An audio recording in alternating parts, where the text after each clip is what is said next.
What? This is the sixth podcast for Splitgate Architects. With us is Jangutu.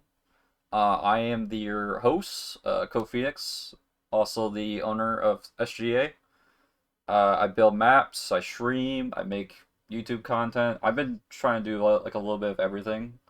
And we also got a Takedown Tournament coming up pretty soon. So if you guys have not yet, the Takedown Tourney ballot is pinned. It will help us decide the fate of what the tournament's like style will be, like what kind of maps we're gonna have and what kinds of restrictions, all of that. So I highly recommend you guys vote that because at the end of the podcast is where I'm planning to close it. We got plenty of votes already for the ballot, so I figure we can end it tonight, so we can actually, you know, get prepared for what's the next step for the tournament. But yeah, Björgi, you want to go next for introductions? Yeah, like always, I'm Yurgi. I'm just one of the builders here at SGA. Yeah, and you probably, if you play Splitgate, you probably see me in some of your lobbies. So All right. that's all. Jangudo? Hello everybody. I'm Jangutu. I'm a hobbyist variety streamer, part of the Splitgate 1 MVP program, and then lucky to be part of the Splitgate 2 MVP program. Um, I've been lovingly referred to as the king of casuals, but I think that's a little too lofty. I'd rather be called Captain Casual if I can rebrand myself right here. But yeah, I usually go casual point of view with my content. Try and keep things light and positive with the shooters. 'Cause I'm too old to be competitive at this point, so that's what I go for. There you Yeah, go. it's all good, man. Casuals is what keeps the game alive. So, True. so you already explained this a little bit, but this is something I ask everybody. Who are you, and what do you do within this Splitgate community? Sure. So who am I? I'm someone who's been gaming for 30 years, streaming for 11 as a hobby. My full-time job is in business operations management. That's what I do for work. Um, what I do for Splitgate is I've been making content since whew, August, the year that it launched on consoles, August 2019, right? Um, and I've been streaming the game just pretty much nonstop since then. There's been lulls, of course, when they stopped dev on Splitgate 1 and went back to beta for Splitgate 2.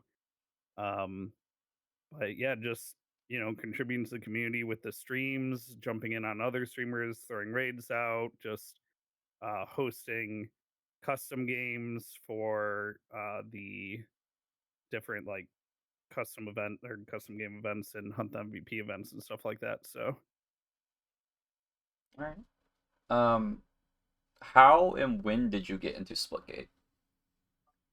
okay, so actually, uh, I first saw Splitgate on my buddy the End Boss's stream, and it's gonna sound terrible, but I was one of those people that saw someone playing the game and said, "That's too hard. Like that's too big brain for me. That's too hard. I can't think like that. I can't do that." So I saw him playing it like early alpha days, probably one of the first alphas that the game had. And then about a month before the console release, so August of that year, the End Boss, who he's a full time Dark and Darker streamer now, so he still streams. He and a couple other friends of mine were like, "We're gonna play this. They're having a big launch for the console. We're going to like jump in. It's free." I was like, it's free, whatever. I'll give it a try." And uh, I started playing it. I played it for like 16 days straight up until the console launch of the game, and then I played it pretty much every day from that point on. I think my play streak for Splitgate 1 before I stopped playing was I got to 1047 consecutive play streak. There, I had to repair it a couple times because I took a couple breaks, and thankfully they let you repair it just with 50 split coins. But yeah, I hit the 1047 day play streak, and I was like, cool. Like Splitgate 2's come out in a couple months. I'm good with that. Sorry for the typing in the middle there. I forgot to Yeah. change the stream title, so I just fixed that just now. So Classic streamer. So it basically took you to just a couple months before Splitgate 2 came out to get that last achievement. That's kind of when crazy. you said you were It's not even an achievement, it's just like something you can do with the play Yep. streak. when you said you were playing during the alpha, was that like Wormhole Wars alpha, or was that like So before? that's probably when my buddy the M Boss played it, and I was like, I wouldn't be able to understand the game like that. So you actually and then- discover it during the Wormhole War phase? Yeah, I think so. Nice. And then I didn't start playing it until right before the console release. Gotcha. And then like I have a clip pulled up or ready to go of like the clip from August 2019 when the game was coming out of like when and it's gonna look, the game looks really old. Yeah, if you like to share that, we can pull it up. Yeah, let me hit this button here. Oh, So, okay. this is from, when was this clip made? This clip is from, well, it says 4 years ago. 4 I think years it's ago, August, so 4+. mid-August of 2019. But this is me. Oh, we're not gonna have sound, that's fine. I was like, oh, I can portal down there and pick up that gun. And then, taking a couple of shots here, and then this is where it finally clicked for me here. I'm shooting someone across the map. I see the wall. And I'm like, oh, I can flank them with my portal across the map. Your very first flank. That angle. Like as soon as like the light bulb lights up, you can even like my face here. Yeah, you can Right, see when it the in light bulb your lights expression up. and everything. Yeah. And I was like, oh, I can do that. I was just from there on, I was just like hooked on the game, Yeah, Alright. Now, if you see my gameplay now, you're like, oh, this guy's a Giga Sweat FPS player. No, movement's my main weapon in the game. Yeah. I miss most of my shots still. I wish I I think my had. KD is like 0.88 right now. I wish I had That's rough. footage of like my very first like moments, but I don't think I really had that like backlogged or anything when I first played the game. I wasn't So streaming or anything when I first played. yeah, I was definitely just trying it out. I used portals more in a portal camping way when I first started to play. Like I wasn't using it to move. I was using it to get flank shots or just camp a spot, because then if your portal was destroyed or someone tried to come and kill you, it was easy to then get away yeah. at lower levels at least. But then after you play for a while, you then run into these people who are able to out even play that, and it forces you to think differently and evolve then, I think most people start with using the portals just like in lulls to move like visible distances or to camp hallways and stuff. I think Mhm. that's how like most people start with the game. But there's just something that is so satisfying about building portaling as a skill. Yep.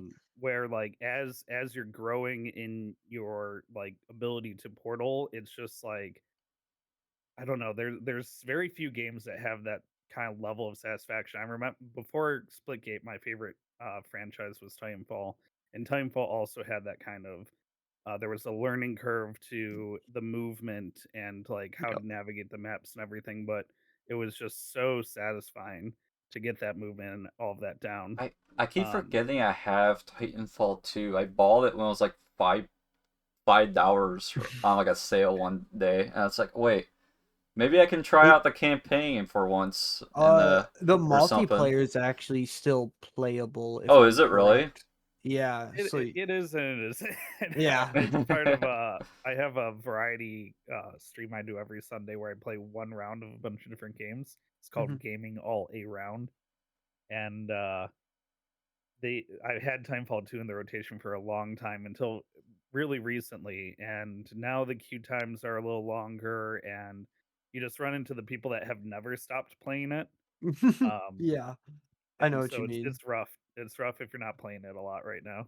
Yeah. Yeah, maybe when I'm like not like grinding hard in Splitgate right now, I can just like load it up and just be like, hey, yeah, Splitgate player tries out Titanfall for the first time. Because You yeah, should at least I've play never through the played it. campaign if you haven't played the campaign. Yeah. I think it's my second favorite FPS campaign of all time. I Oh, gotta put It's good, Halo yeah. Reach at the top, but I think Timefall 2 is my second favorite. oh yeah, Coma says Titanfall 2 multiplayer lives through a third-party client. Yeah, Coma is currently under the weather right now. That's why he's not joining us today. So hopefully We actually he have an gets off-stream feud and we're beefing right now. That's yeah. the Hopefully real reason I he didn't gets go. better soon. But yeah, Titanfall, I am definitely interested in that eventually. Um, what are some of the achievements you would say you're proud of within either Splitgate or Splitgate 2? Or I guess Oh man, Arena I mean Reloaded at this point too. I saw this on I forget you guys were talking about this with Kowz, I think, and my answer is gonna be the same for some people here. That's being on that Hall of Fame board on Zenith. You know, Yeah. getting nominated for an award for the Splitty Award for most creative content creator, and then losing that to Mikavelli, who I couldn't have lost to someone that I respect more in the community. So I was super okay with that. But then like them showing that at the end of that game, so they did like this whole production. The Splitty Awards were actually great in concept. I had a lot of criticism of the execution because they went through a third party um, for the actual award show, and I don't think that third party handled it very well. But that had nothing to do with the integrity of the event itself. Um, but at the end of that show, they showed like the first gameplay we ever got, or the first like in-game video we ever got of Yeah. Splitgate 2, and seeing all of our names up there on the board, like I got Yeah, pretty emotional. like not only did we saw the very first gameplay of Splitgate 2, but like we saw like our names on the Hall of Fame was just like the extra cherry on the cake, Yeah, you know, which I really liked. that's probably up there. Getting my spray in the first game was really cool as part of the first MVP program. Honestly, like just participating in the MVP program in general is I've I've been doing this as a hobby for 11 years now. I've done a lot of like partnerships and affiliateships and all sorts of stuff for different developers, and I think this the 1047 Splitgate MVP program is probably the best creator based program that I've ever gotten to participate in. Yeah, I'm Oh yeah. happy because Oh yeah. I felt like for Splitgate 1, especially around the end, like it felt like it wasn't fully utilized its full potential. But, Hmm. if it's like you said, like like you're able to get all these opportunities and all of that's awesome. Yeah, I do really think that they nailed the program with uh the way the really, as far as I can tell, the acceptance works is mostly based on the passion you put into the content you make, as well as being a good culture fit for the rest of the members of the program and the brand. And I know that's kind of weird to say, but there's a lot of affiliate ships out there that aren't really partnerships or affiliate ships that are just solely metric based. And whenever you're in one of those, it feels like you're more part of a pyramid scheme than a Yeah. creator program. And So like I think the getting the culture fit right is so important for a program like this. There's uh, people from like all sizes and all types of content, and everyone that I've gotten to make content with or collaborate with or engage with is people that I really enjoy doing that with. Which is not, there's other programs where, especially the metric based ones, where you don't end up doing anything with anyone else because like there's that weird parasocial, like if they're too much bigger than you or smaller than you, it can be weird to collaborate with them on, and there's none of that weirdness with I mean, it's not a perfect program, but it's definitely a better program than most of the ones that I've gotten a chance to be a part of. Would you say it's like it was better than what it was in Splitgate 1? I don't think we've had enough time to see the potential of it yet. I mean, the devs pretty much have had their whole like heads down and working since Splitgate 2's launch, and then the Yeah. unlaunch and then the relaunch. And this is, creator programs like this um, tend to really you see what they're made of when they're standing the test of like post launch, post hype, like time. Yeah. And so I don't think we've really gotten to see that yet this time around.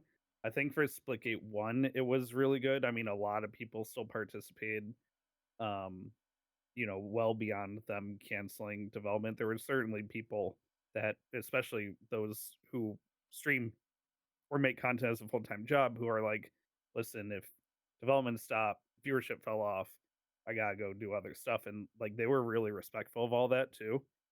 Um, but the majority of the participants in the program were around for a long time in Splitgate 1 after development had stopped. So there's a lot of familiar faces from the first program and the second one. So I think it'll go well. It'll really depend on how 1047 engages with us as MVPs and how what they give us that lets us do cool stuff for the community.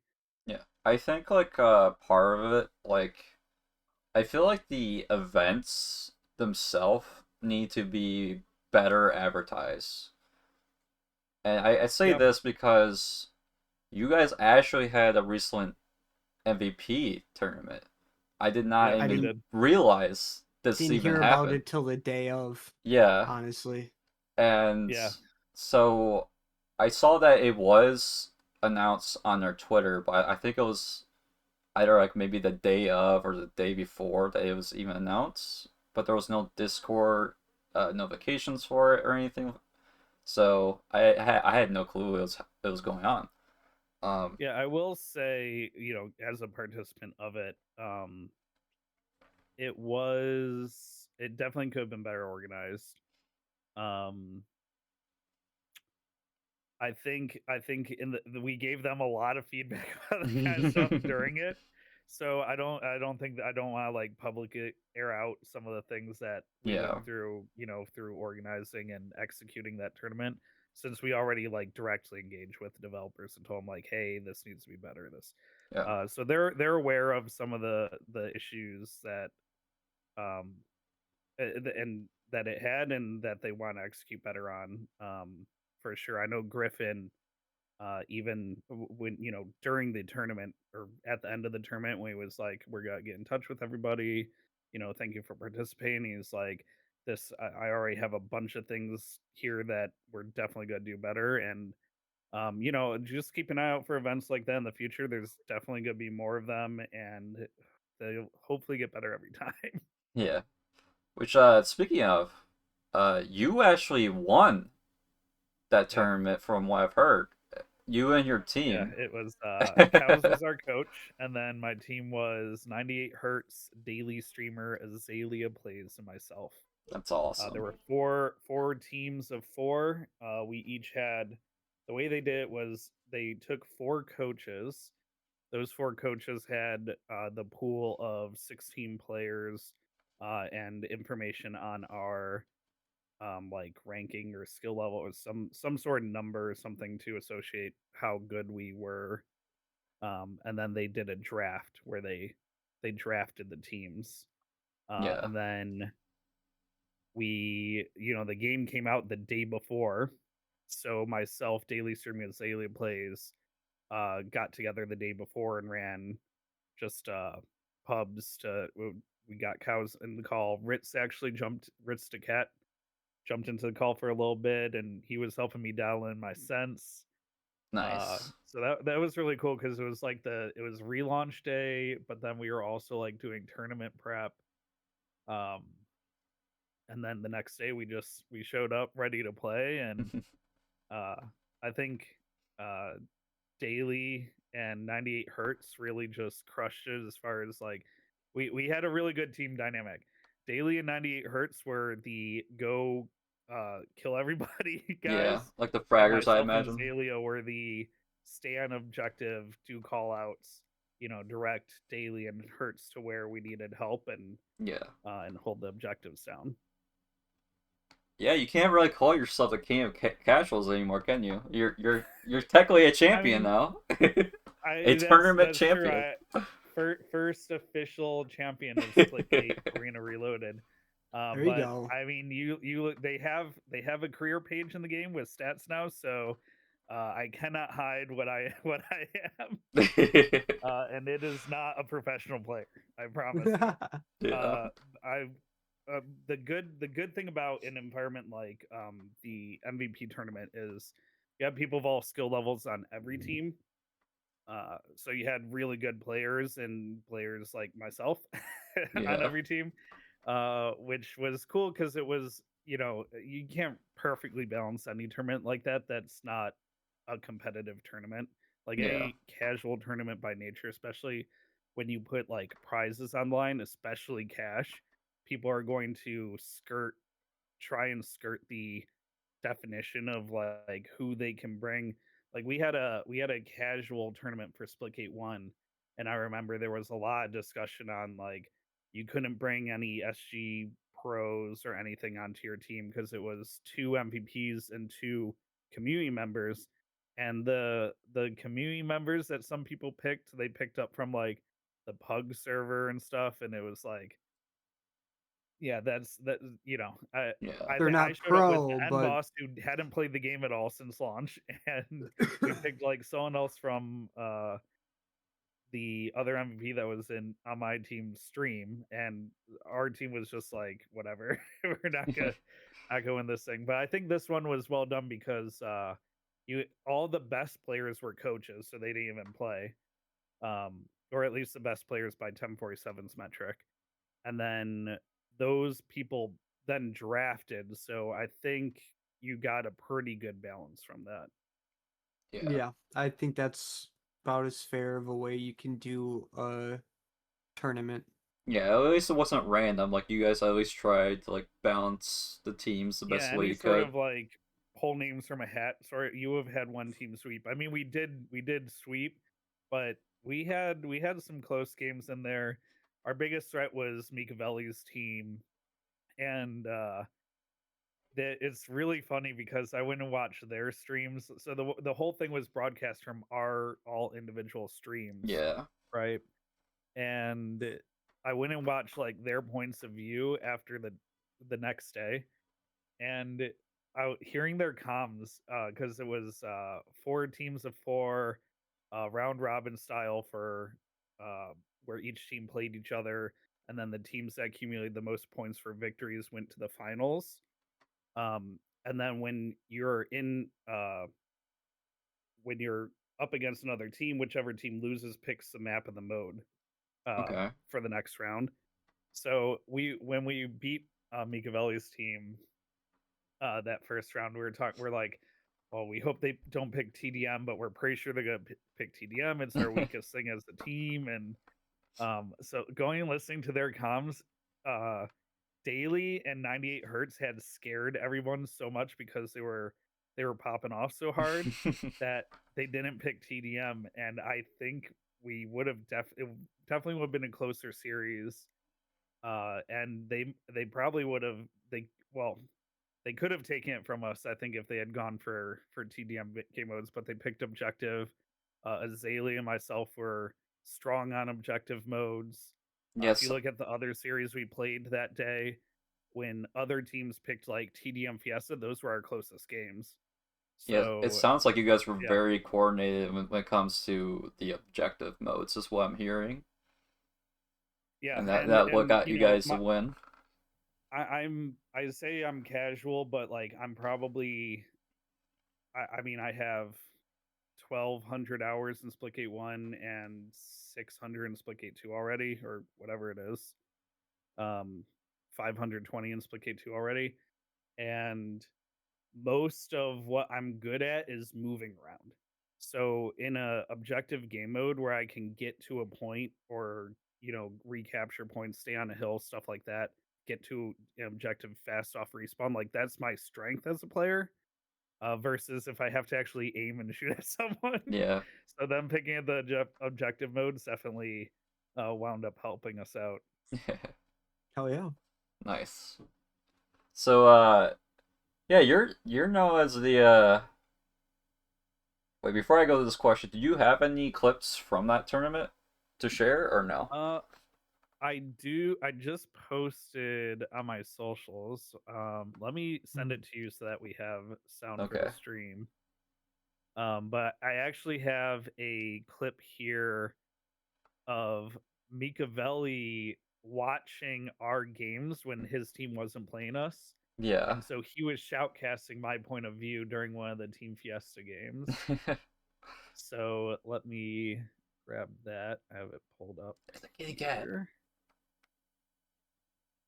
Evie, you're And popular. I'm just gonna DM that to you. Okay, you DM me it. All right. Oh, look at that! It all slides into place. So this is Mikavelli's point of view, right? Yeah, it's Mikavelli spectating our game. So Mikavelli actually spectated Oh, okay. all the games, including the ones he wasn't coaching. Okay, yeah, So I this is see. actually from history. I see now at the bottom here that it's Jangutu. So that, yeah, this is actually you, but he's spectating you. Okay, I got you. Yes. Let's see. Jang going for that clip and gets the play. We get some more. Jang! Jang going for a triple kill. Let's go. That was a really good play by Jang, and he switches and gets the finale on that one. Jang playing some of the best Splitgate I've ever seen him play. That was amazing. Not over yet. Jang going in the corner here, gets another kill. Looking for the melee, gets the melee. You got him with the as what, well. Nudo? What is free by Jang. I mean, I had to do it, Yeah, the portal is a really good shield, man. Because it just eats bullets. Let's go, Jang. So satisfying to Yeah, get a those melee were kill with. yeah, those were really good bat kills for sure. Hell yeah. Awesome. So yeah, you're basically also being known, at least to me anyways, as the Easter egg guy. I know Yeah. I know you've been discovering a lot of unique ones. Like, could you potentially go into details or like explain some of the more meaningful ones you think you found, or maybe So provide there's photos or three for videos? sure that I was first in the community to find, or at least first to tell the rest of the community about. It's one of those things where, especially when you have a large player base at the start of a game, and you find an Easter egg, and you're like, I'm the first one to find this, and it's like, well, someone playing on Xbox might have like found it Yeah. and gone, oh, what is this? But without sharing it with everyone else or having a platform or anything, you never really truly know who got the first Yeah. or found something first. But the three that I can kind of stamp my name to are the alien voice that you could hear on Sanctum, which is the Battle Royale center map. Yeah, I remember that There's clip. alien chanting that you can hear. Just on one part in one corner of that map, you can hear just weird chanting. That one was really cool to find. My reaction is pretty priceless. This is cool in here, though.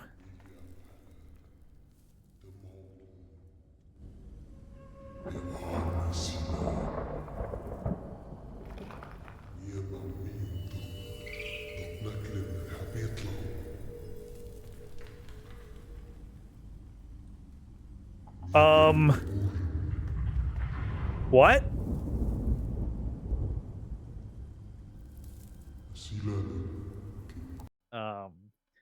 And then the other two are 2 of the 8 Pickle the Pickle Easter eggs. The other 6 were found by a community member named the Awakening 007. And there's actually an ongoing hunt for the last Pickle the Pickle. I spent about 4 hours looking for him last week. No Already luck 4, so far. man. Yeah, but it's tough when you're looking for a little bearded pickle on the map that could be in any crack, nook, or cranny. Yeah. And you're looking for hours not finding him.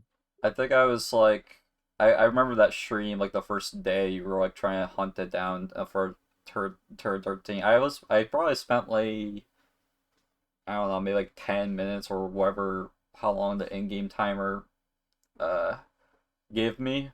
So I forgot to like make it infinite, and then like the game crashed as soon as the game ends. So I was like, all right, I guess I'm not hunting this thing anymore. I was like, that is probably a sign. I was also very tired at that point, so I was like, all right, it's time to go to bed.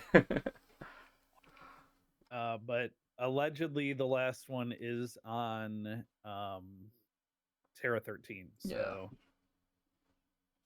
if you find a little bearded pickle on Terra 13 somewhere, there is a pickle on Terra 13 then, because when the new maps came out, me and my buddy Bam went looking for Easter eggs. We found a robot on Hammerhead.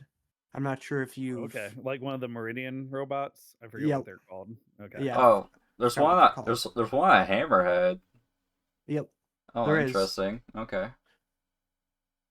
I'm not gonna say where. That's for you guys to find out. But so in case you guys don't know, we actually re-upload these podcasts on our YouTube channel. Just look up Splitgate Architects Podcast on YouTube. I'm sure it'll pop up, and you'll notice that like I'll actually put in some context, like images, video footage, and all of that. Like we may not have that here live, but if you're confused on anything, but maybe you want to rewatch and not re-upload, like I'll provide those extra layer of context. So you actually used one of my clips when you were talking to the dev Kuva last week. For you guys were talking about that game mode where you retake the walls. Mm-hmm. Graffiti. The graffiti. Thank you. And Phoenix DMs me, is like, hey, can I use one of your graffiti clips? I was like, yeah, sure. And Phoenix is like, yeah, no one has any clips of graffiti. I was like, I mean, yeah, not any popular ones, anyways. I mean, yeah, that game mode was only around for a short period of time. So yeah, there was a weekend of it on the Onslaught maps, and then a weekend of it on or it might have been a whole week on the arena maps. Yeah. Actually, if people want to see what the pickle looks like. Oh, you got an image? Oh, I got even better than an image. Footage. All right. Here, we got the game pulled up here. So the 2 Pickle the Pickles I found the one on Frontier, and I found the one on Bypass. But since I don't like Bypass, I'll show the one on Frontier. So basically, if you head out to I think this is green side. Yeah, green side of the map. Down here where the jump pads that go back and forth on the map are. If you turn around, there's this blue container here. And just tucked up against the wall behind the blue container, there's a little bearded green pickle named Pickle. That's hilarious. That is what we are looking for. On Bypass, it is behind the bench on the water, the leftmost bench. All right. So I can show it. The rest of the Picles, unfortunately, are on onslaught maps. There is one on every onslaught map, but since we don't have access to those right now, we can't look at them. Hell yeah. But yeah, if you find the Terra 13, I believe so the previous pickle hunt resulted in them giving the community some split coins. So if you are the one to find the one on Terra 13, I think there is some split coin in it for you. Oh my gosh, this game loves me. It put me right where the pickle is. Right by this bench here. If you're facing the water, leftmost bench. Just go look behind the bench here, and there he is. It's always in those cracks, it seems, man. Yeah, that's why he's driving me crazy on Terra 13 because I know he's around there somewhere. And it's a big map too. Yeah. Here's the real problem with Terra 13. Okay, the real problem with Terra 13 is the cabbages. Oh, He is a little green pickle, and so another thing is all of the pickles on Zenith. Zenith is another map where he is. But on all of the maps, he is in a place where you can look at him as a player. The problem with Terra 13 is you can walk right up to the edge of the cabbage fields as a player. So he could be anywhere in those cabbage fields, like peeking right up at you. And I don't know. I've looked a few times. Well, something I mentioned is that it seems like they're all like at least visible to the player. Right, like you don't have to go spectate. You don't need spectator mode. You don't need to go out bounds. They're all in spots where you can. I mean, I'm on Zenith right now, and if you come over here to Rain Catwalk is the name of this call out, and you jump up on this little stump here. He is tucked in right there. Dude, I can barely see him right there. You can barely see him right there. Oh man! So hard. I wanted to be the one to find him on Zenith because, I already am part of an Easter egg on Zenith, with the Hall of Fame and everything. But the Awakening found this one, and then I was like, man, I probably looked right at him too at some point during my stream, and the Awakening actually went to my VOD. Scrubbed to when I was looking around in this area, and then sent me a clip of myself just barely missing him. He found it through your own stream. That's hilarious. He found it. They found it on their own, but then when I was talking after they found it, I was like, man, they had. Okay, I'm busy right now though. Sorry about that. They had posted the screenshots and everything. I'm like, where, I immediately Awakening, and I had been back and forth on looking for these pickles. I was like, where is it? And Awakening showed me. I was like, man, I probably missed it like 2 or 3 times, and then Awakening found it in my VOD. Said, yeah, he just barely got like the top of his head when you were going by there one time. Yeah. But yeah, that's awesome though. I did a little bit of Easter egg hunting before. I'm not as motivated to do them anymore, but I did find the big ass booty snowman on Glacier. That was hilarious. So then there's the chicken under Frontier that you have to jump out bounds to see. Yep. Rainbow chicken. Yep. There's the rainbow fish on the out of bounds in Eden as well, but you have to go to spectate mode to find that. So not all Easter eggs are visible to the player, it seems. So. And now that Abyss is back, you can find the 2 Easter eggs there that exist in Splitgate 1. The old Splitgate 1 for both of those. I already did that though. Yeah. They're definitely still there too. So if you want to go, I also made sure they were still there as soon as I could. Yeah. That was actually one of the first things I did because I was doing Easter egg hunting with my buddy Bam. And I was like, wait, there's 2 on Abyss. Are they still there? And yep. Abyss is probably one of my favorite maps in any shooter ever. So it's a really good map. I really enjoy it. Yeah, really like that one. The only thing I don't like about it coming to Splitgate 2 is I really love getting portal kills in the bat bridge room. and they don't have the lasers that Yeah, were shooting it's people got in the nerfed. remake from Splitgate 1. Yeah, So it's not as cinematic when I get a portal kill there anymore. yeah. But they the- did the add a fancy portal kill effects. quality of life feature to the bat bridge. I don't know if either of you know about this, but there are 2 narrow slits in the bat bridge that you can throw portals through. So you No, don't that actually have to jump out around the bridge anymore. that was That's that, big. that that was there from the start though, from Splitgate 1. Oh, Is it? Yeah, yeah. It was actually teased in the cinematic for it, I believe. Like it was actually shown off of her cinematic. I'm loading up Splitgate 1 right now because I don't believe you. Yeah, it's there. I have like 40 portal kills in that room, and I didn't know about the slits. Not even once. That was basically the birth of everyone else wanting to do slits in Splitgate 1 map creation. Because, like, as soon as we saw that, we're like, oh, that's a really good idea. We should do that on our own maps. So, like, ever since then, I was like, okay. Thankfully, we can still load up Splitgate 1. Yeah, Frontier just got something similar too, with the bottom bunker to the top of the bunker. But yeah, portal into the vents. I actually showed that one to Zach Max. Was jumped into one of my streams, and I was talking about how I had just found that portal angle. He's like, how'd you even see that? Yeah. And I have yet to like really use it effectively in a live game, but I know it's there. It's a really hard one to hit as well when you're playing. Okay, so I guess while you're loading up Splitgate 1 to find out yourself, from Splitgate 1, is there like a map that you would love to see return in any way? Like whenever it's like a one-to-one recreation or remaster into Arena Reloaded that we don't have yet? I mean, I already got Abyss, which is my favorite. So I'm good. If there was another Splitgate 1 map,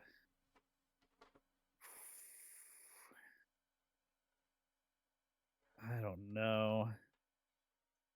There's none of the maps I really liked as much as I liked Abyss. I mean, that's fair.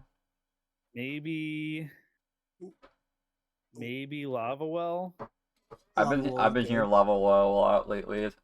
Is there any map you would like to see redone, remixed, kind of like they did with the stadium treatment? Yep. Yeah, probably like something I think like Lava Well would need it because Lava Well probably wouldn't have much going for it in the way of sliding and momentum. I think you throw a couple, maybe on the outside elbow, maybe like a couple momentum portals, or like get some more like rampage or something going. Yeah, Lava Well actually doesn't have very many ramps. Yeah, you're right about that. I think like there was that central area inside where you had the drop portal underneath. I think if you took that central area and maybe lowered it a little bit so you had ramps like going in and out, that might help. But yeah, that map could use a rework if it came over. Yeah. Hell yeah. If there was anything that you could add to the game of given the ability to, like, what would it be? I mean, I'm glad I watched the episode with Akuvo because he kind of already said it. And I think this was number 1 on your list for map custom changes, Phoenix, but editing weapon starts.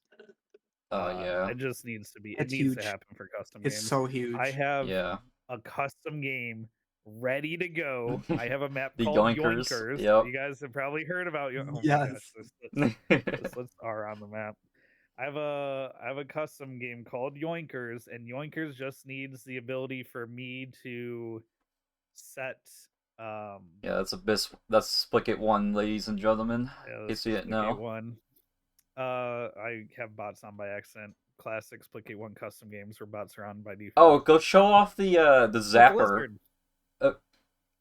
That's great timing. Oh yeah, did they have lizards in Splitgate Arena Reloaded? I haven't seen any lizards. Okay, so there's no lizards either. Yet. But show off the death pit real quick, because that's only in Splitgate 1. Yeah, we'll show that off. Thank you. So Like we have the pit, but it doesn't do the just effect. I don't know if you saw. Yeah. I tried to slide down the stairs right here. Crouch at the top of the stairs. Dude, I Okay, always so- thought Splitgate needed a slide, so I was so happy one day. Oh yeah, If the you See, laser. fall in he that gets pit, the zapped and then lasers gets target and exploded. shoot you. Yeah. And this is where I would get like most of my portal kills. Although now I have the new stadium, which is where I get.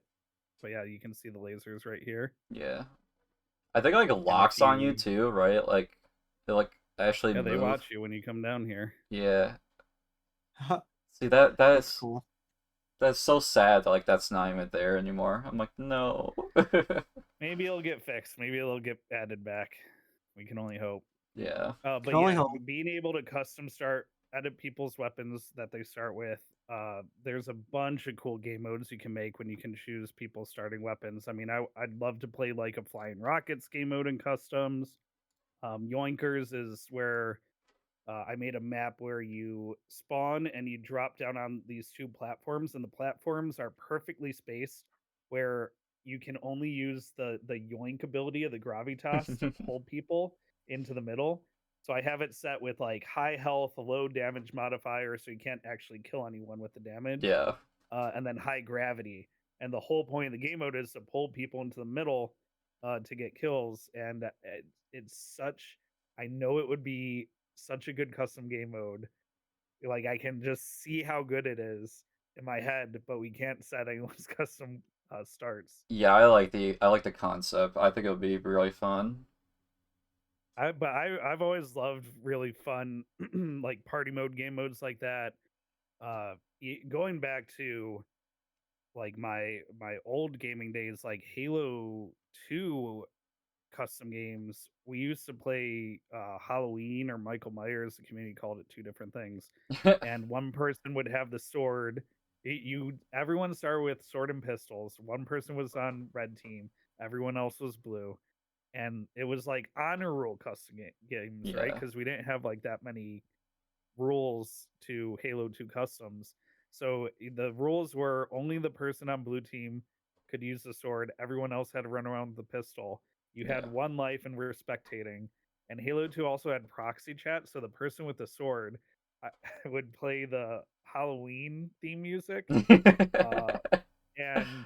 I remember I had a headphones and an iPod, and I would play the Halloween song on loop on my iPod, and I would rubber band my headphones around my my mic for my like game chat mic, and just run around with the sword. And I'd find people in their hiding place, but I'd get up behind them where they didn't see me, and I would wait for them to turn around and then just slash them right in the face.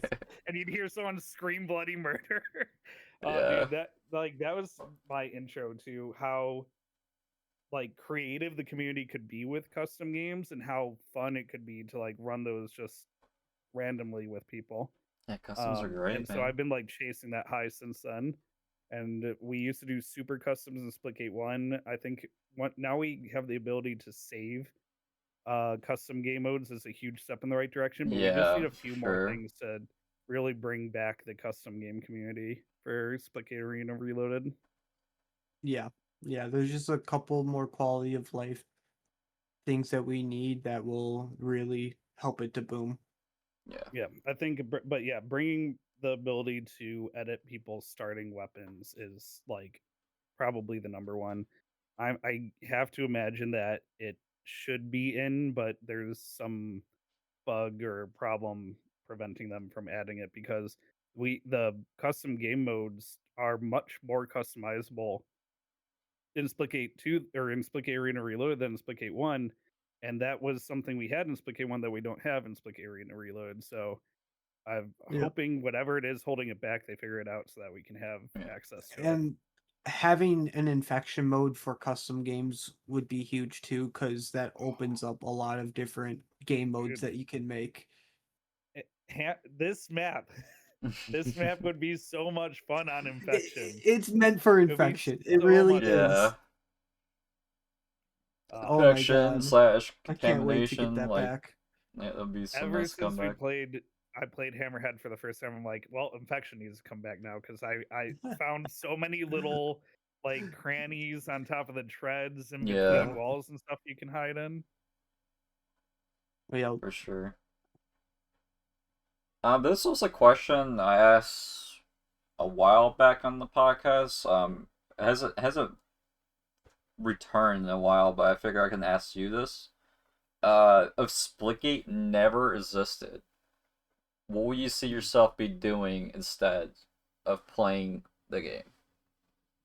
Well, I mean, I'm already a variety gamer. I mean, I'd probably be playing one of the there's games behind me that they're probably still in the plastic wrap. So, I mean, I went wrong button. I wouldn't be like exactly hurting for stuff to play. I can probably the other cool thing is I save all of my streams locally for the past 12 years. So I can probably go back to August of 2020, or I can absolutely go back to August of 2021 and tell you why I'd be playing if I didn't pick up Splitgate. You got all the DVDs of your streaming life. Yeah, I got the receipts, as they say. Let's see. But yeah, I'd just be playing other stuff. I mean, recently, I just started an Expedition 33 New Game Plus playthrough. I started that during the charity drive. It was a charity stretch goal. I cosplayed as Renoir because we hit a charity stretch goal.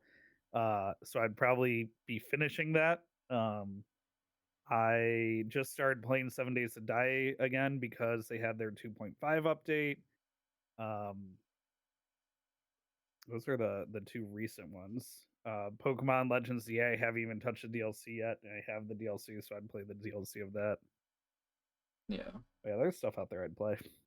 Variety good gamer. Yeah. I one of my New Year's resolutions this year is to beat 24 games because I was thinking about it last year, and after I like did the math, I only beat 4 games last year. Did you really? Like, Only 4? That's too few. Oh, but here's the problem. I played like 40 or 50 games throughout the year, but so many of them are live service. Like you can't beat live service games. yeah, I mean to be fair, if you're playing live service games, for the industry now, like yeah, I can't beat Arc Raiders, right? Right. No. Yeah, if you're only playing live service games, you're not really beating games, so. Right. So I was hanging out over at Godparticles stream before the podcast.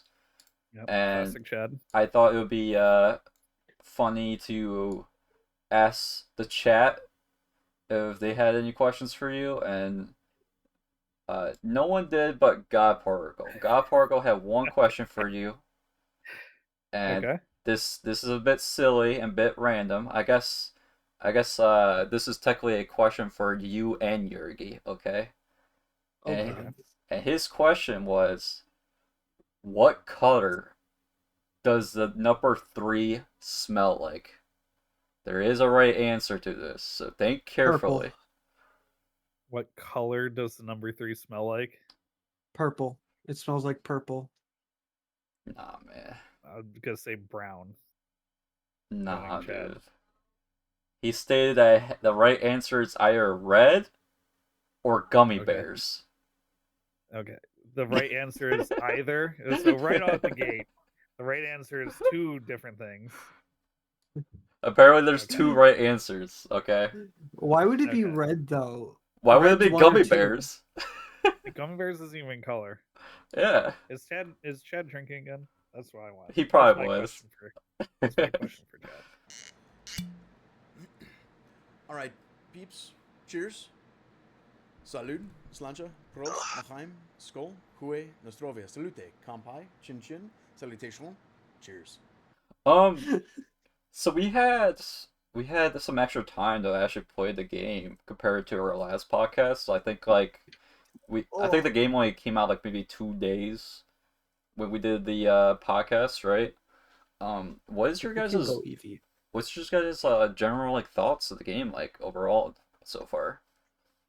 Oh, before we get into that, I did pull. So I kept saying 2019. I meant 2021, obviously, Oh, okay. for August of 2021 when I started playing.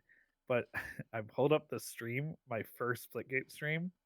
Uh, I didn't start playing Splitgate until halfway through the stream. Before that, I was playing Pokemon Unite, which came out around that time. So it saved me from that pay-to-win nightmare. Nice. There you go. And then stream before that, I was playing Diablo 4 beta, probably, it looks like. Not great games that summer, I guess. Well, And then the stream before that, I'm playing Destiny 2. So I don't know. I was all over the place. All good. So yeah. But yeah, what are my thoughts on the game? Yeah. So I think Splitgate Arena Reloaded has done a really great job of pivoting on the community feedback. I was one of the people that was against factions from the early alphas, so I'm really happy to see them gone. I think the game just plays a lot better and is more true to like the Splitgate 1 experience without them. And I think the game feels a lot more like Splitgate 1, especially with EMPs and Yeah. portal wall locking, which we didn't have in Splitgate 1, but I think it addresses some of the challenges of playing someone like me who can move across the map really well. It is a great counterplay to people who can just move, that are really excel at moving with portals. Um, without like breaking the game in a way that makes it not fun for people that like moving with portals. Like we did test portal cooldowns during one of the betas. I hated that. I Yeah. would just get stuck in random parts of the map away from fights with like my stuff on cooldown and nothing to do. It brought the game to a grinding halt. Yeah, it was supposed to. I think their intentions was supposed to help the more unexperienced players too. Like, yeah, I mean it was but it just the didn't really community work. feedback and criticism around people saying like it's too difficult to go up against people who can portal really well. Yeah. Right. And I think portal wall locking gives people a counterplay. And again, like a lot of these people that don't like going against people that can portal really well aren't going to be portaling a lot themselves. So for them, using their portals to lock down a wall isn't much of a disadvantage because they're already not fully That's utilizing what their portals. I've been thinking about the overloading. It's a lot of the people who aren't using their portals, it's going to just benefit them even more because guess what? You don't have to portal around, but put them on that wall, and now you Yeah. don't have to worry about someone who is portaling around using it. Yeah, It's a like, huge advantage. I just feel like what I've seen so far, though, out of lower level play, is just people are refusing to use their portals, even to overload. And I think it's just going to take time, yeah. honestly. I think the game feels a lot more like Splitgate 1. I think it's in a much better state. I think having the playlist selection is huge because I like playing game modes like Fiesta. I'll throw shoddy snipers and SWAT in there. I'll play like the classics, classic TDM. I'll still play the game mode with loadout.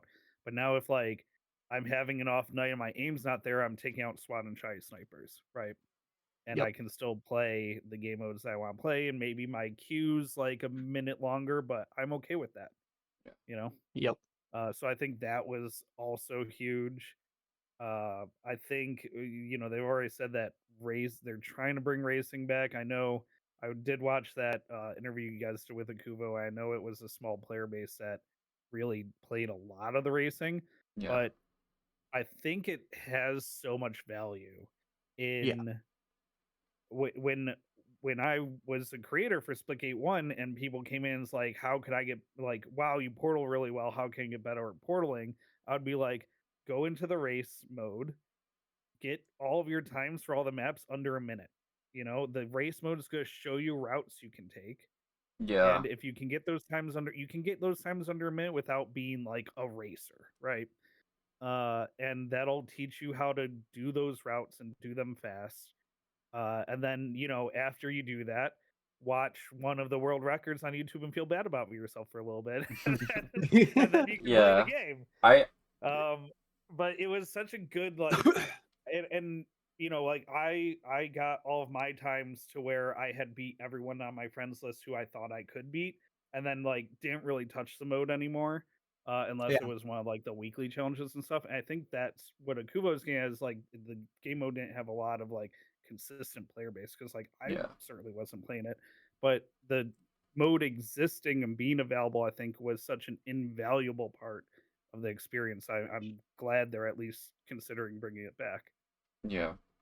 And we'll talk on this more when we discuss the roadmap. But like something I want to talk about the overloading mechanic was back when we had in this alpha testing right before the game launch, Yergi, Koma, and we thought that maybe EMP grenades was just gonna be the straight up the meta for equipment. Like you wouldn't really want to use anything else. I've dabbled a bit on rank and here and there, and honestly, I felt myself not really using EMP grenades like at all for loadout modes. I can promise you, if I get King of the Hill, I'm running lethals. I'm not gonna run so EMPs on King of the Hill. I've seen a pretty balanced use actually across the board. Only problem I've noticed is the sticky grenade. I just feel like it is at times it's a little too strong. At other times, like when it's I just feel like it's too strong at times I because you feel have like people who use it that's to any game with lethal grenades, right? If you're playing like King of the Hill or Domination, it feels bad to be trying to hold a hill. Does and it get hit have a with For me, place? it's more than that because I've had games where I've had people dive bomb with their sticky grenades every time, where their only goal is to attach it to you. Because once you're stuck, you're dead. I don't think it has a place for ranked personally because it's just like it's free, right?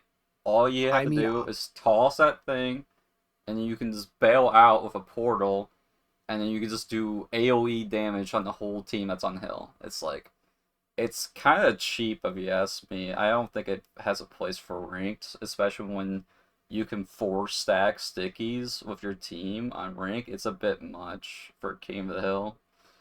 That is the one thing I noticed is when I was getting into the higher elo lobbies, you'd have 2 people with sticky grenades at least, and they would just lob them constantly all game because you're getting free damage. Yeah. I can't really comment on anything ranked. I have 0 ranked game plays with 1,200 hours in Splitgate 1, and I have unfortunately 4 ranked game plays in Splitgate 2 because of my team wanting to practice and ranked for the MVP tournament. But I never got placed, so I'm gonna still say I'm not a ranked player. But I normally like look to the streamers like Daily, Mikavelli, Kowz.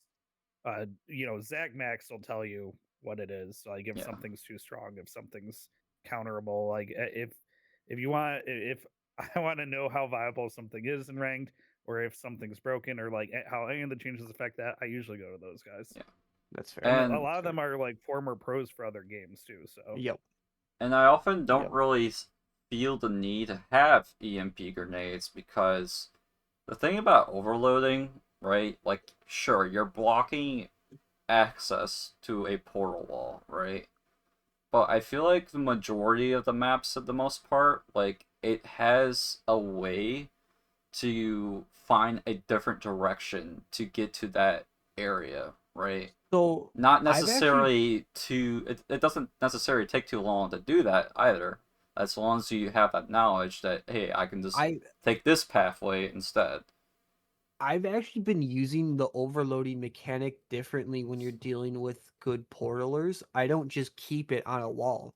I use it almost as like a pseudo EMP to take portals off of a wall and let people know that you can't use it for like this moment. And then as soon as people start to move to like whatever the next wall is, I then lock that wall down. So you're not wanting to keep the overload on one wall for a long period of time. It's like a momentary block that you want to use it as. That's really effective on some maps. There's definitely maps where like if you're playing domination on Ozone, you're gonna lock down that wall that crosses the map from A to C, right? Yep. Or at least until you're ready to move to the other Yeah, side, and obviously, right? And then there's like maps like Core where I'll do that strategy, right? There's that one wall along the outside of spawn Yep. that everyone portals to. You guys know Yes. the wall Yep. that I'm talking about. It's a long wall right outside of the spawn room. I'll lock that wall down. I'll see people try and shoot it a few times, and then the good players will try and shoot the shorter wall to the right of it. The really good players will rotate a different direction, but good players will try and shoot that shorter wall, and then I'll try and beat them to the lock on that one. Sometimes Yep. they still make it through, but it's kind of like a game of wall lock chicken at that Yeah. point.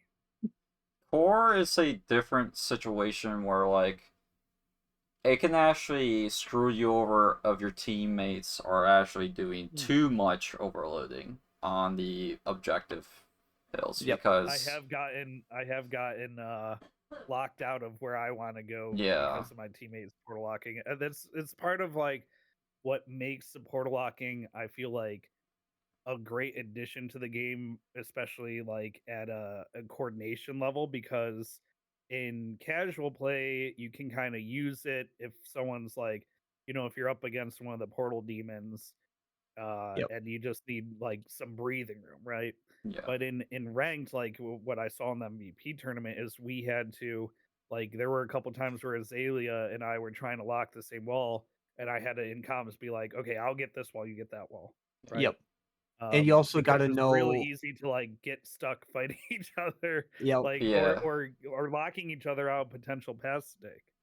It's I was it's gonna say crazy. you need to know where the flow of the game is at the time, because you need to keep one wall open for your team to get there, but block the other ones to prevent the other team. And Yeah. I think that's like the kind of depth we want, though. It's a good kind of depth and feel to have. Yeah, it sounds like just a very small feature they added, but it adds like so much dynamic now, to, like how like the games like flow. It's really cool, and I really enjoy it. Yep.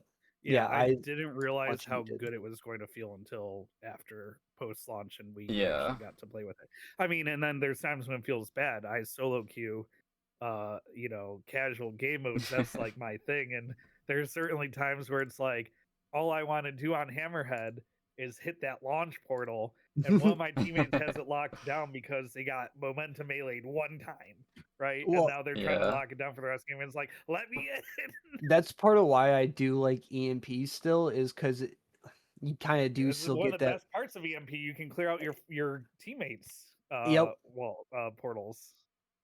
Exactly, and it It's gives you one of the best freedom and to worst use parts of it. You're right. But it's still good because you're locking out the other teams from using it too. So if your teammate had it overloaded, you're basically allowing them to then use their portals anywhere else. Yeah. Yeah, that's the good thing about having to use and clear your teammates' portals, is that it does still keep the wall locked if that Yep. is the intention, for a short period of time. Yeah. So but yeah, game overall, really enjoying it. But yeah, so this was the major thing that we got, like the major news we got so far, is the roadmap, right? Let me zoom This was in. posted on Christmas. Yeah, it was posted on Christmas, and for December, this is December's everything we have already gotten so far, right? And then Battle Royale is actually going to be renamed to Arena Royale, and it's coming sometime this month. Like, it'll be returning. It's a new biome called Outskirts from the looks of it. It's also saying that it has a new mode, One in the Chamber. The funny thing is that One in the Chamber and where else? Instagib from February. So technically both of those game modes are currently available in game, but this says custom game modes at the moment. But I think what that means is that they're gonna put it. They're gonna rotate it into matchmaking. Yeah, it's gonna be in quick play or like some kind of feature playlist or something like that. Right. And then you got your new events. It's probably similar to the events that we've done in the past. Custom games expansion. Unsure what that means, but it's also has optimized biomes and onslaught in customs. So Yeah, I think that means that they're just gonna bring those maps to customs. Yes. Hopefully, it means that we get those things that I'm hoping to be able to edit in customs as well, but that none of that's specifically Yeah. stated. So I guess the main thing we can discuss that should be appearing soon for us is Well, don't forget the new Mythic bundle. I don't know if either of you picked up the December Mythic bundle, but it is. I real nice. Mythic bundle's not exactly news to me though. I feel like that's always like a monthly thing that they have planned out. But yeah, new Mythic bundle.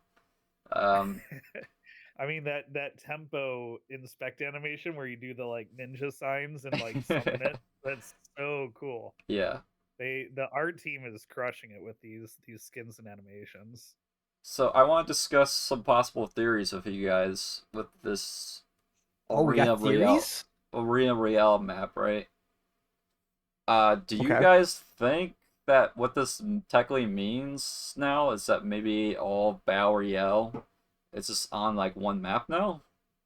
Or do you guys think I think at least for this relaunch, it looks like it's going to be a single map, which I think will also address my largest problem with the Battle Royale at the initial launch, which was how long it took to drop. Like, if I wanted to drop on a specific map, I had to wait for the ship to go all the way to that map. And so sometimes, you know, especially like solo queuing, you'd have people like, I wanted to drop on Glacier because they had that cool vault that they added halfway through the season with like the gold weapons in it.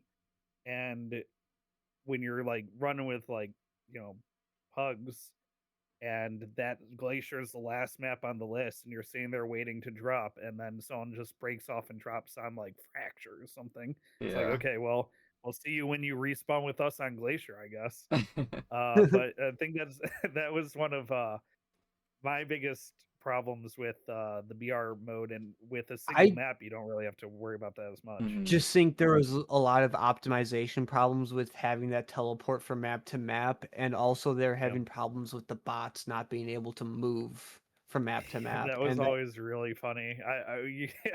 I'd run into a new map and I'd just get smoked by 6 bots that were sat there and couldn't cross maps. So I think another possibility is that because I don't think Onslaught Drought was very liked by most people. I mean, you guys can correct me if I'm wrong, like if you guys like that. But I think that another possibility is that maybe this map is going to be a replacement of Drought. And the reason why I say that because what someone told me anyways, Drought's big portals was the blue and the purple, right? And there's this very clear, like, what looks like a big blue part and a big purple part where maybe those portals could be at.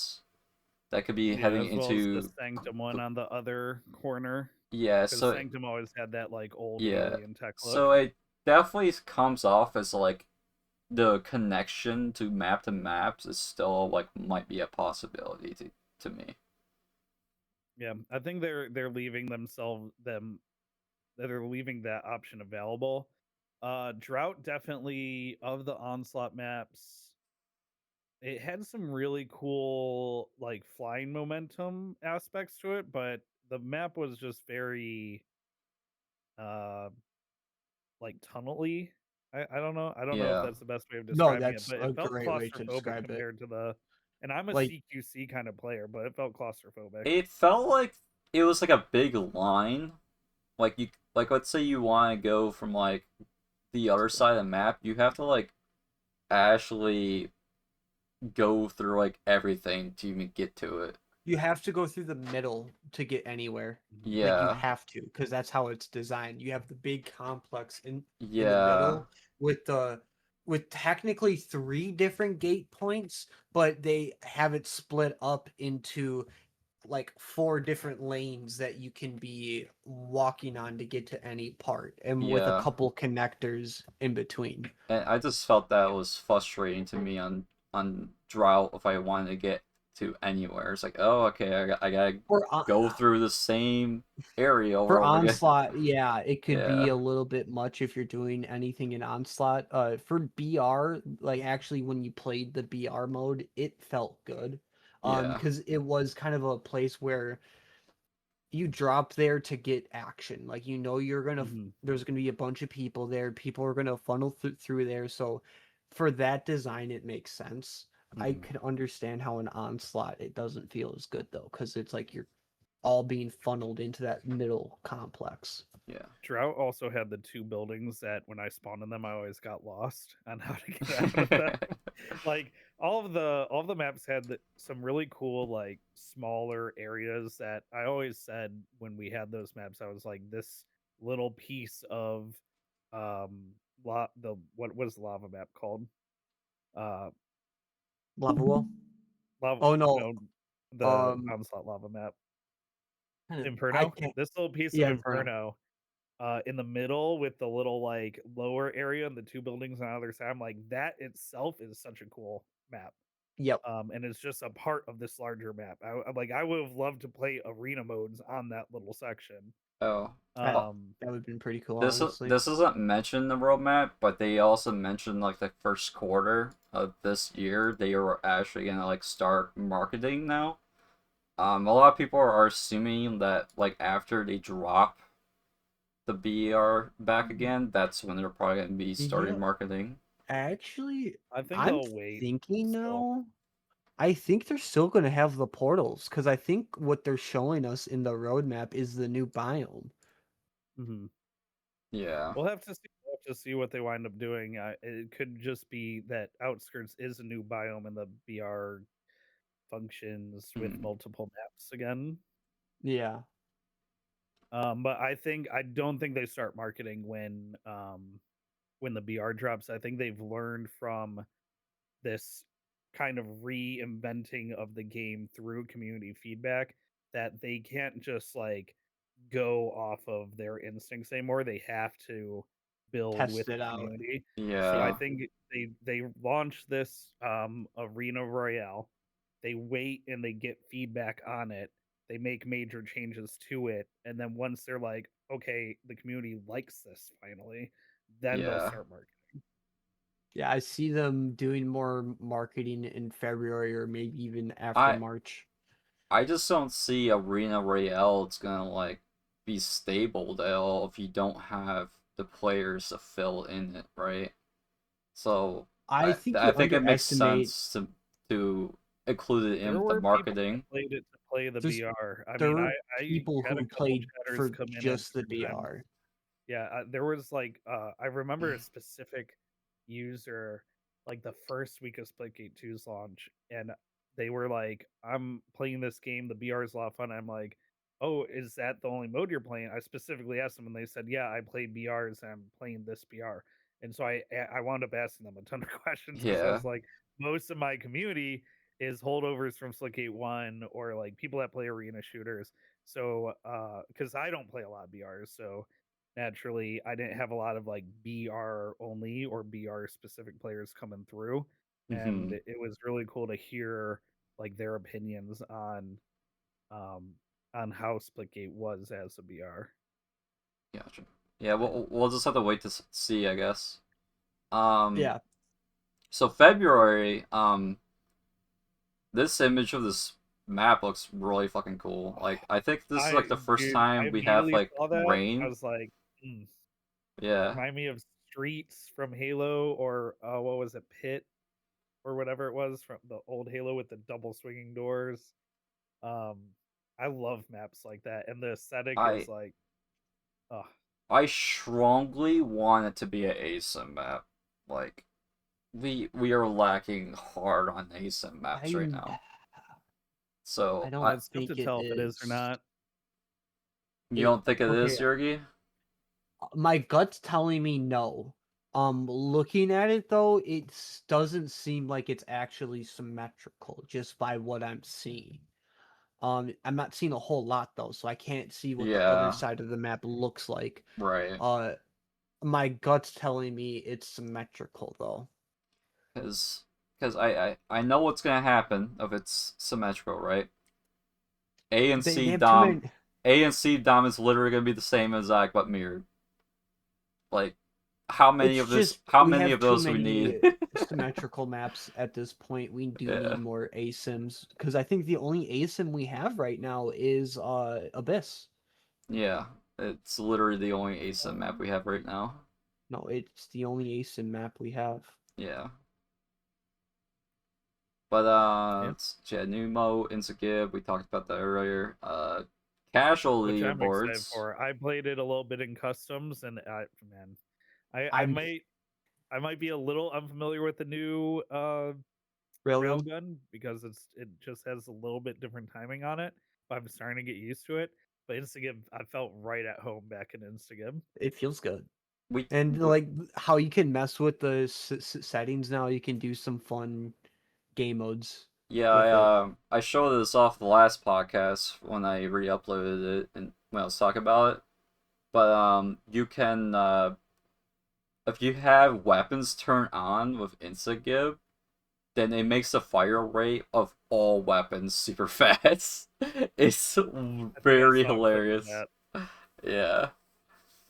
That's great. I could see some fun game modes coming out of that. Yeah.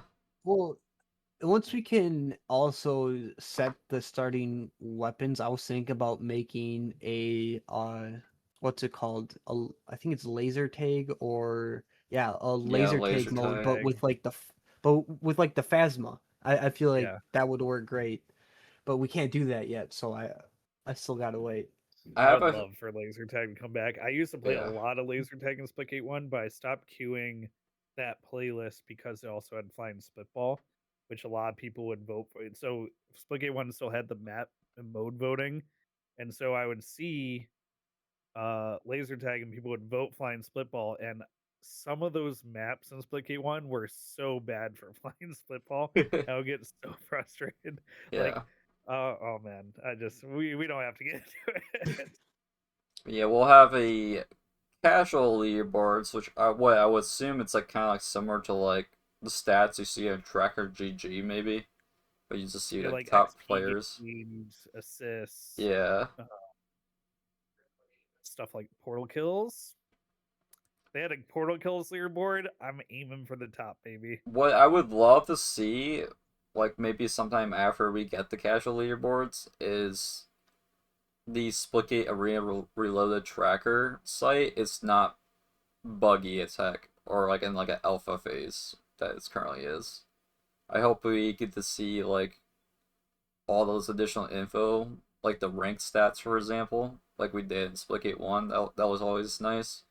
Or like your recent matches and like what happened in that. That was really cool. So I hope we could see that for Splitgate on Tracker GG eventually. I'm a Um, data nerd, so I used to love like Halo heat maps and stuff like that they used to put out. yeah. March is gonna be the start of season 2, and you guys were talking about laser tag, and I wouldn't be surprised if this weapon's image might be Was the laser tag weapon itself. what You was guys it don't know called? what gun that is? The plasma rifle. Yeah, I think it's gonna be a plasma rifle power weapon. We already know the name. Well, we know the internal name of it because Ian, in an interview before Splitgate 2 even came out, said, or right after Splitgate 2 came out, said his favorite power weapon was in the game. It's the PP gun. Well, that's already been Wait, that's the PP gun. no, that's already been debunked though. The PP gun was eventually the gravitas because it used to push and Oh, it's pull. not That's why this. it's called I just PP. assumed that.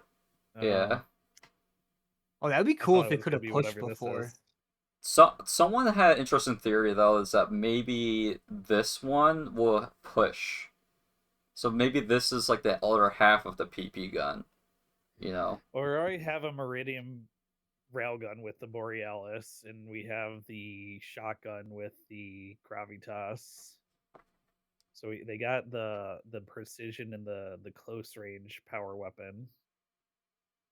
Maybe it's like a not a rocket launcher, but shoots like a giant plasma ball or something. That'd be pretty sick. No clue. Like, it's very That hard would to be. tell because like it doesn't really look like any gun I will recognize in the image It alone. looks like a precision, or I mean, it's got 2 grips on it, so it also looks like it might have a high rate of fire. It might be like a machine gun power weapon. What if it's like a Meridian split stream or something? It could be like a Meridian split stream that's got like high rate of fire, high range, but like low damage. Yeah. Yeah, no clue. And then we got what is expected in season 2, new arena maps. Emphasis on the S part, so that tells me that we're gonna have more than one arena map, and then one remastered Splitgate 1 arena map. I don't know if this is gonna be something that they're gonna do completely new, or they're just gonna simply just import foregone destruction. Yeah, maybe. remastered could just mean a visual overhaul. It could mean the stadium treatment where they redo it as well. I think the only map they're not gonna be remastering from here on, like visually, is gonna be Foregone. Every other map I think will need some sort of visual upgrade. Yeah. Yeah, because Foregone had gotten the visual overhaul near the end of Splitgate 1's development. And we do have that one weapon in Splitgate Arena Reloaded that has the Foregone aesthetic, the Meridian skin for the shotgun. Yep. So maybe you get Foregone again soon, but who knows? Yeah, it's a pretty good bet. So anytime they talk about biome, I don't know exactly what they mean, but I think what they mean by that is that like it's like how we have like glacier, fracture, and like drought assets in Map Creator. Maybe what that means is that maybe we will actually have Arena Royale stuff in the Map Creator in season 2. And I think that'll be really fucking cool if like we can like customize a Battle Royale variant or something in Map Creator. Like one thing to note here is they referred to Outskirts coming in January as a new biome, so it could just mean a new map for Arena Royale. Whether It that could be. means a different map comes out rotation. I mean, I would assume it means a map comes out rotation. But I think back of the podcast we had with Death Star in the second episode when he was talking about biomes, he was talking about them adding, you know, glacier, drought, and fracture even then for like access to the Map Creator, and we eventually did get them. So that's why I was thinking maybe they're talking about that, but I don't know. I don't know for sure. And then races. Chat real quick. My favorite Pikel is probably it's probably Zenith because it's really hard to find, and I love that map. Oh, the pickle Easter egg. Yeah. What's up, Godparticle? Okay, and then races is apparently now gonna have multiplayer in some way. I don't know what that exactly means. What one option I was thinking what that could mean is that maybe they'll have like a ghost system, or like you can load up a player's ghosts and you can like see them in real time while you race. Maybe I don't see how that would be really cool. Yeah, I think it's gonna be actual like live multiplayer. Same, like you both are doing the course at the same time, but you have your own like checkpoints, and whoever gets to theirs like first wins. Checkpoints where like if you pick up your checkpoint, I still see mine until I pick it up. Yep. Yeah. And then whoever gets to the last one first wins, kind of thing. Yeah. I hope that's what it is. It's one of the back when Splitgate 2 wasn't out yet, and they were like, something huge is coming to Splitgate 2, and it was the VR, but when we didn't know what it was. Yeah, I did a lot of theory crafting, and this was one of my top picks for something that I wanted to see. I hope the multiplayer part is optional if that's the case, right? I hope like they still have the ability to just do your standard like single player race. I'm sure if races come back, then and they have like multiplayer matchmaking or whatever, I'm sure you can still run customs or time trials. I mean, they can't you can't bring races back without having like the world record content. I think was so good. You gotta have the One of the ways leaderboard. I would showcase the game to people when I was like, here's the potential of this game, was pulling up world record runs of the time trials. So I I'm think not even you gonna have to have time lie. trials. Like, I never really did the races myself, but I would watch like the world record breakers do their races all the time because it's like fascinating. Yeah. You're just like, how did you do that? Like, I'm someone who plays a lot. I know the movement. I Dude, can't do that. watching someone put a portal up on a slanted wall on a ceiling and then like fall through it, place their triple portal, and then jump back up through the slanted wall. I'm like, you can do that? Like, Yeah, it's I crazy. would use it. I would use Yeah. it. But I only learned that through watching racers optimize these routes. But yeah, we'll Crazy. and then like, you know, new events, new battle pass and more new modes though. I mean, I think one of them maybe could be infection or contamination, Infection right? would be great. I That- would that'd love be it. cool. I just don't know when we're gonna actually see it. Cause I remember when we were talking to Akuvo, he was talking about how they want to add it in a meaningful way where more people will actually play it. Kind of like what they're doing with the races where they're making it a multiplayer experience to where more people will probably play it now that they can play with friends, Yeah. kind of thing. I mean, So if you watch any of the racers from Splitgate 1, pretty much all the world record runs, they're in calls with each other, hanging Yeah. out, because it's a grind to get those world records. And so they'd be running the same map for 2, 3, 4 hours at a time. So yeah, you get bored without other people. Oh, exactly. Nate Strafe. So Nate Strafe rated us. Yo, Nate Strafe, thank you Oh, for what the up, raid, Nate? man. Hey, how's it going, I've rated everyone? you as well, Welcome, by the way. welcome. What's that? but Shout out Godparticle for the raid earlier. oh yeah, God Godparticle as raid well. too? Oh, sorry guys, I couldn't see chat while I had that roadmap up. Godparticle, thank you for the raid as well, man. There we go.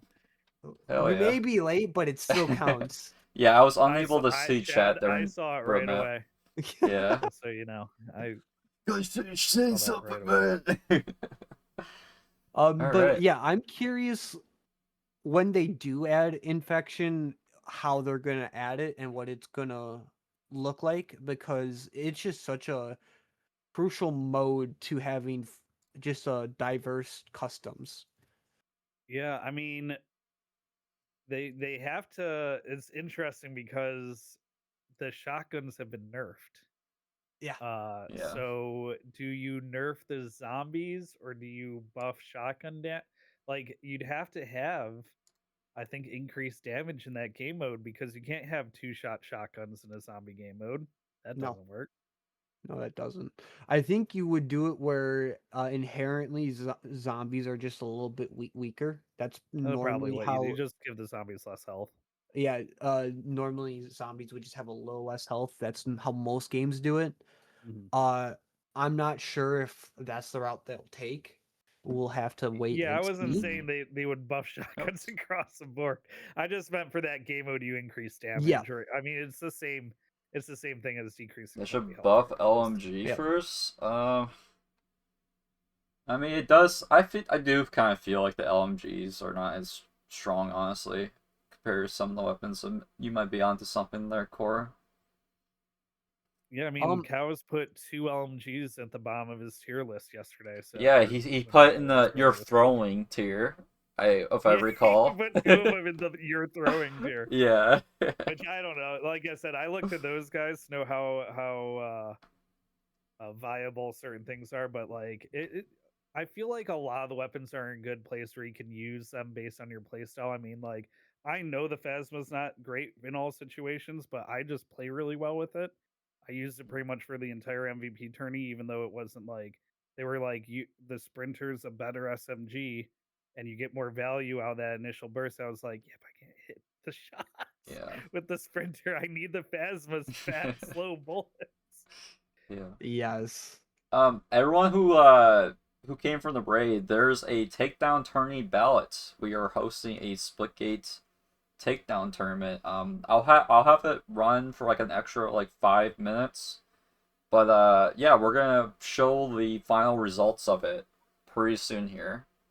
But yeah, I finished with all my questions, so we can just yap about the game, right? So I mean, again, I think right now what we're waiting for to see is just more fun game modes and events to come in yeah, the future.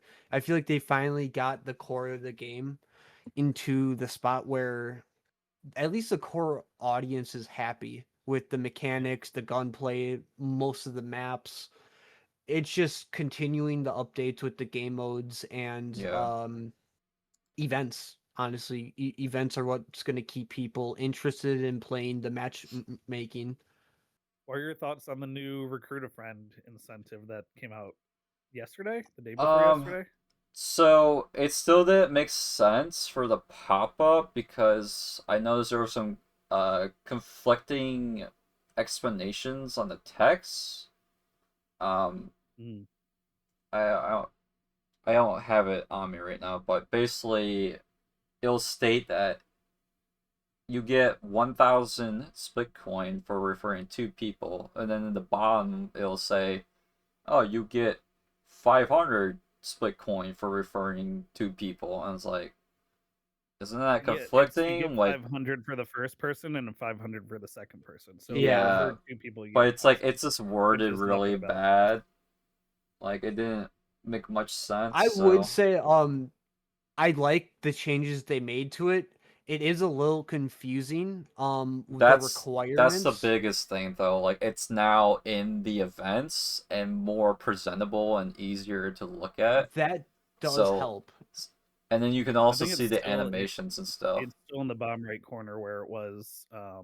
Yeah, this. So I'll pop this up right now, right? Yeah, just linger on this screen for a second or two. So it states, share your code with friends. Refer 2 friends, get 1,000 split coin free. Go back to that, Jan. Oh, sorry. I was reading that. Oh, sorry.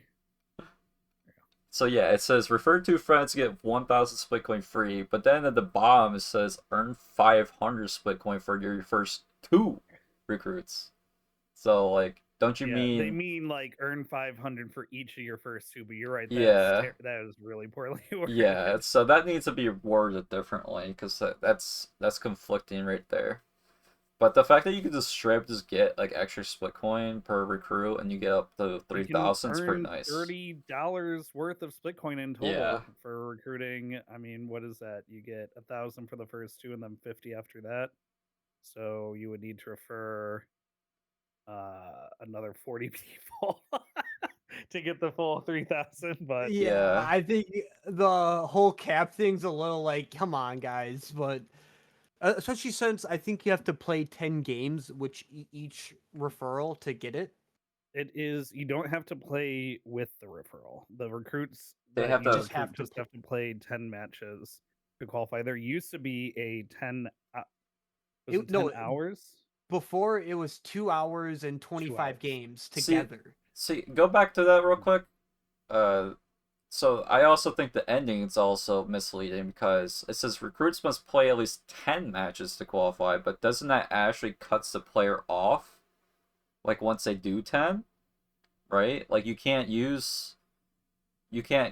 get them preferred once they play 10. So I still think the system's a bit confusing. Well, to be that was fair. like one of the biggest problems in Splitgate 1, right? Was that catching people for the referral program before they played their first 10 games was Like super impossible. difficult, right? Yeah.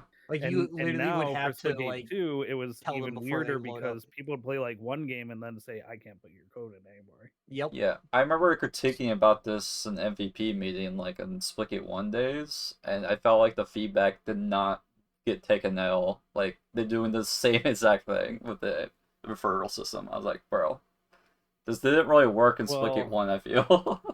I But, think you know, that's more of a problem of this was a low priority sort of situation. So Yeah. I just went with what they had. But yeah. Go. regardless, I'm just not a big fan of the whole referral system in games. It's weird. Because, like, the people who I'm not use gonna the be mad. codes... It's kind of free stuff, you know, like Right. That's where I'm at. And really, I think It's where not... referrals shine is when you bring people back. Like Fortnite has, if someone hasn't played in a season or 3 months, or I don't know what the cutoff is, but if like I decide, oh, the Jujutsu Kaisen skins are in Fortnite, I'm gonna go, weeb out, play some Fortnite, Mhm. play as Gojo, because and I think it I just could be I got a handled couple better. friends, they haven't played in a while either. We can all earn rewards together if I bring them back with me. And I think systems like that work really well. Because otherwise, without that, I'm not really motivated to, you know, go people that aren't loading it up to load it up. Yeah, it's not like I don't want to refer people. It's more like I feel like the system isn't rewarding to the people to want to use your code, right? So I like, mean, don't why they would get? they want to do I'm that? pretty sure at least how they're doing it before. The people who use your code got some of the same rewards that you got. It's not the same Yeah, rewards, though. It's different.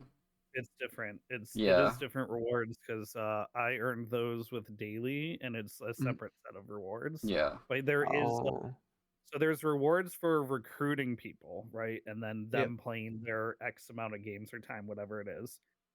And you get those rewards as the recruiter. And then there's actual like play together rewards. So if you play with your linked player, you get yep. additional rewards that are right. separate. I think I was thinking of those rewards then, the ones where you have to like play together. Yeah. Yeah. Also, is there even a current way to see what rewards they would get if they use your code? Because I'm not even sure we can even see that right now, Like right? do the play together thing. Yeah, like who's the other end getting, right? Like what are they getting? So the way you would normally see that is here in the challenges when you go down to referral here for your challenges. These, which I can't see them anymore because I got them all. Great. But your referral challenges, this is where your play together challenges are. So Okay. if you don't have them yet, you can come to challenges, come down to referral, and it's like you can see I'm 5 out of 5 because I played on launch day with daily. You're welcome, daily. You didn't even ask me to do that. You didn't even link me to hit. That's Yeah. fine. I'm not bitter about it. I don't think he could link me to him because I had already linked him to me. But anyway, yeah, we knocked those out in like a couple of games. So it really Right. takes so like if I wanted to recruit 10 people and I was like, oh, I just ground those challenges out. I don't have to grind them out 9 more times. It really only took a few games. So Yeah. if you're going to play with the people you're referring, then you're going to help all of your referrals get them, no problem. All right. So yeah, we have 31 responses, guys, and then the deciding factor that you guys ultimately picked was official takedown maps and community Splitgate 1 takedown maps. So we'll have custom maps made by people that are like Splitgate 1 takedown maps, but like rebuilt atop of official maps. And then for tiebreaker rounds, this doesn't really matter anymore. This will only matter if you guys only pick official maps. But a big portion you guys did not mind of remakes was in tiebreaker rounds, so kudos to you guys for that, because there's a lot of great talent out there. And then in attempts to make it fair as possible for top 100, this is actually all over the place. I do want to state that this blue thing and this orange thing, I don't know why they're separated in two things. You guys don't see that when you guys fill that out, but for some reason we see that here. This counts as 4 votes, right? But yeah, that's the lowest one, and that was the Beryllium. Players in higher rank can only team up with one other top 100. What you guys end up deciding on, which was pretty close, it was 1 vote to be potentially tied. So it would have been everyone in the top 100 could team with one other player within the top 100. But the one that ended up winning is that, but an added rule where champions can only team up with players outside of top 100. So I hope it's not going to be a big deal for the champion players that might want to participate. Well, if that is a big deal for you guys, just let us know. Maybe we can work something out in the future before the tournament. And then this was to gauge how likely you guys would want to participate, and basically almost 50% of you guys that did fill it out seem like you guys like overwhelmingly want to participate, right? So it's good to know. And prizes, if that determined if if will motivate you to participate. We found out that a big portion of you guys, it doesn't matter too much to you guys, but there is close to 20% of you guys that it would matter. And luckily, nothing official or nothing confirmed yet, but it does seem like a lot of community members of the game possibly do want to chip in for the prize pools for the tournament. So I think you guys will have prizes, but I can't say for sure that you guys will yet, but we'll stay tuned. But yeah, thank you guys for voting the ballot, and thank you guys for tuning into the podcast. I mean, I don't have anything more unless Jangutu or Yurgi. What's your favorite cosmetic in the game right now? Favorite cosmetic in the game right now? I'm gonna have to go with the new Mythic skin, honestly. I've been rocking it a lot. It's been really cool. The like samurai looking one? Yeah. Yeah, I really that's the like one that I've one. been using right now. It's the Oni. The Oni skin, yeah. Yeah. Oni skin's really cool. So same, but not the armor.